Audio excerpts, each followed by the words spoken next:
One of the many ways to add a fashion flair to our work when you do shoot fashion photography is through styling. And that's through things like hair, makeup styling, and most specifically, wardrobe styling. So why let fashion trends inspire us? So it's really important to remember that as a fashion photographer, I follow trends because it really helps me define what I want to do with my next shoot. For example, if I was to do a shoot that perhaps was more of a 70s theme, I would be inspired by perhaps what a designer would currently have for that season. I would research that, I would research hair and makeup, and that would help me come up with the idea for my next shoot. So many people tell me that they get really confused with how to add a fashion flair to their work. And I always say to them, the number one thing is to go ahead and start researching different magazines, different designers' work, and figure out exactly what it is that you are inspired by and you feel connected to. So when I look at fashion trends, I'm really looking for something that resonates with me as a photographer.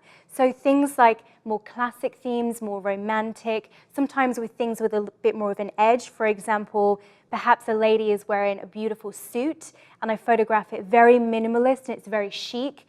That's what I'm really inspired by right now. So my research usually starts with the keywords of chic, minimal. I look at designers that perhaps kind of put that out on the runway, designers like Valentino, for example, Miu Miu or Prada. I'm always really inspired by those designers. So what are you personally inspired by? That's the number one thing. And if you don't know, all you've got to do is start to look on online blogs for fashion photography or going to your local bookstore or magazine store and grabbing copies of magazines and just flicking through the pages and thinking, what is it that I am drawn to?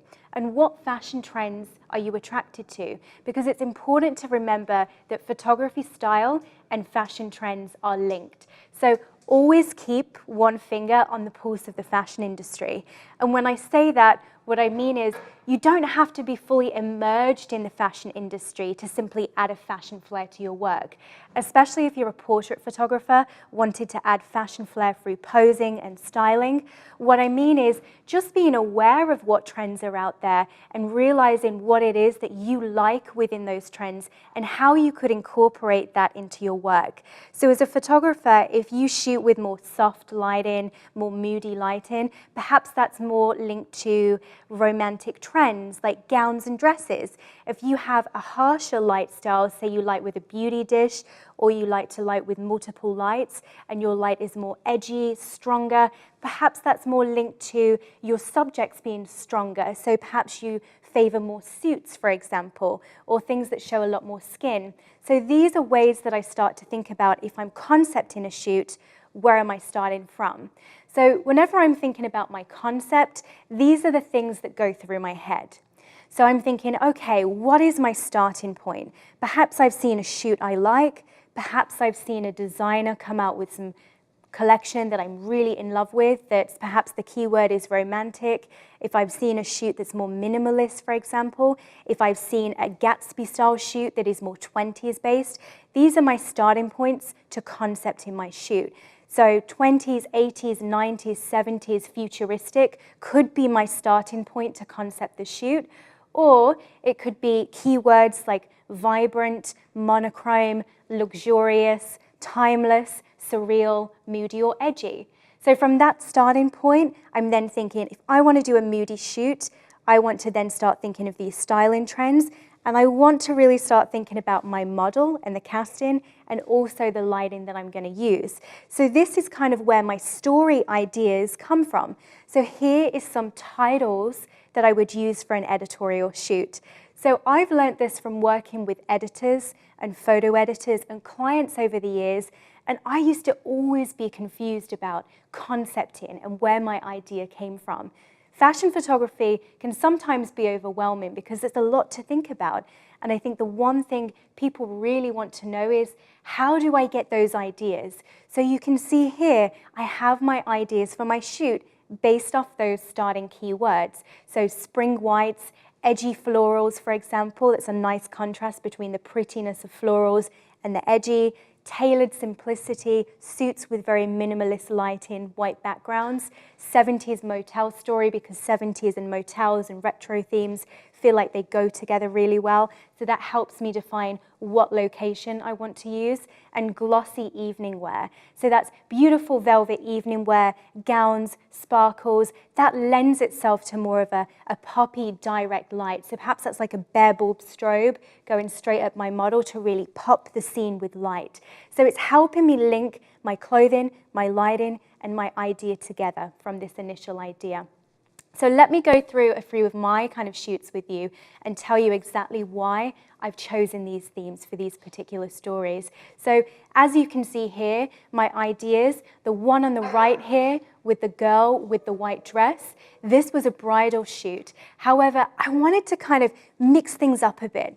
I like to always push the boundaries and make things a little more unconventional, especially because fashion photography can be sometimes subjective. So in this bridal shoot, I wanted her to be a little more edgy, a little more cooler. So she's not wearing the dress properly. It's more about the mood of the shoot that makes the buyer or the viewer look into that and think, that's a really interesting piece of work. And the same in the middle. It's not your usual bridal story because we've got this messed up hair. It's less commercial, which is when we would have things more perfect because we're really selling a product. Editorial fashion photography is where you can get a little bit more creative with the hair, with the makeup, and with the lighting. And then we've got this shot here, which is a more classic theme on the left with Mae Musk, who really lends herself to, as a character and as a person, more classic romantic style. So I linked all of those things together based off my initial idea when I was concepting the shoot. This shoot here was inspired by ladies on the Upper East Side in New York, and I'd always been inspired, like growing up in England, seeing scenes of New York, I was like, I have to start shooting on the streets of New York. This is my dream from being a young photographer. So I started to create concepts based around the theme of New York and the specific areas in New York.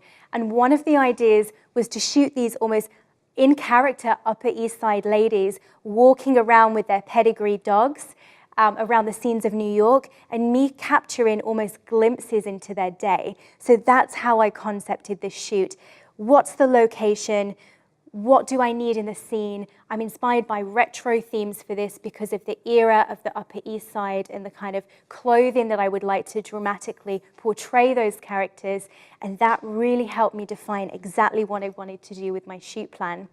This shoot was also inspired by New York, and I wanted to do something quite 70s. And I was like, how do I find a location? I want to shoot this model around New York, but I want to find locations in Brooklyn and in Manhattan that could consistently work together. So you could almost go back in time to, like, say, the 70s, and I'm capturing this girl, perhaps she's an actress, for example, in between, she's going to castings. So I concepted that idea, and then I found my locations, and then I found the clothing, and I was working with a stylist here. Now, if you're not working with a stylist, obviously that would help you figure out what clothing would be relevant to each location. And then I cast my model based on everything else. So my model is usually my last point in concepting a shoot. This shoot was more kind of, it was a bit more edgy and relaxed, especially because I was noticing a lot of magazines in New York were going more minimalist, and I wanted to start to approach the more independent magazines and also to find a new niche for my work too, because I'm known as being a photographer that shoots very pretty and romantic, and as a fashion photographer, we're always growing, we're always moving with the trends. I always like to experiment, and with this shoot, I really wanted to try something different. So this was about suits and tailored minimal pieces, and we found a loft in the Bronx that was very cheap. It was so small that we were all treading on each other for the entire day. But it's one of my favorite shoots that has been in my book over the past year. Keep it simple. A lot of the time, especially with fashion photography, people get so excited about concepts and, wow, I can put this makeup on, I can put this hair on the model, I can pose this model really kind of strong in the frame. But why is it that that model is in that frame, wearing that outfit with that with that hair and makeup, and why is she the girl in those clothes? These are things I'm always thinking about when I'm concepting a shoot. For this shoot, it was all about Andy, the model. She had really long hair, and I was like, you know what, we're gonna make her look like a boy. And the reason we did that is because I wanted to really strip back, make it minimal, and make it more about the feeling and mood of the clothes, and make her a bit boyish. So that instant thought about, I'm gonna make her more of a boy with that hair, made me then think about the posing, which was a bit more relaxed, hand in pocket, stronger, shifting the weight into the hips and engaging with camera. So start with your concepting first, and then start to think about the styling. So this here was a shoot I did for Harper's Bazaar UK, and every summer and every spring, often magazines always do things like spring whites, summer whites, because one, it's a really easy concept for them to do, and two, it's relevant for the season.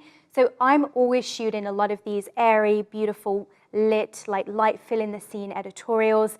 And the styling is always, again, stripped back. It's more minimal. It shows a lot more skin because it's relevant to the season, being spring and summer. So this was about spring whites in the studio. How can we make that interesting? Because it is a boring concept to shoot spring whites. Well, we just make it interesting through the casting of the model, adding movement to the studio, and doing interesting poses as well. So giving ourselves a variety of options for more minimal kind of clothing. Now, this was one of my first shoots for a Vogue title, and I was so happy that I'd finally gotten the opportunity to do this. It took a lot of trying to get in with these kind of magazines to get there, but I was like, I am gonna nail this shoot for my first Vogue. So this was one of my favorite models, Bambi. I'd had my eye on her. I remember going to Australia and actually seeing her in a casting at a model agency when I went in to meet the model agency. And I was like, wow, who is that girl? Found out her name was Bambi. A few years later, I get her in my model package, and I was like, we are gonna make the best shoot happen here. So I really concepted this shoot. And the season of the magazine was like fall winter. So we had to pay attention to, we're gonna be working with layering. So I also want to think about, if we're doing layering and we're shooting indoors because it's cold and that's what the magazine wants, we have to find a location that works well with the clothing and gets across that idea that that's what the season is. So we chose an old workshop in New York, in Brooklyn, and it was an old wood workshop that this guy worked at. I found it on Google. I was searching for locations. I went on a location scout, and I was like, this is the location for the clothes. Because this shoot started with the model first because they needed confirmation.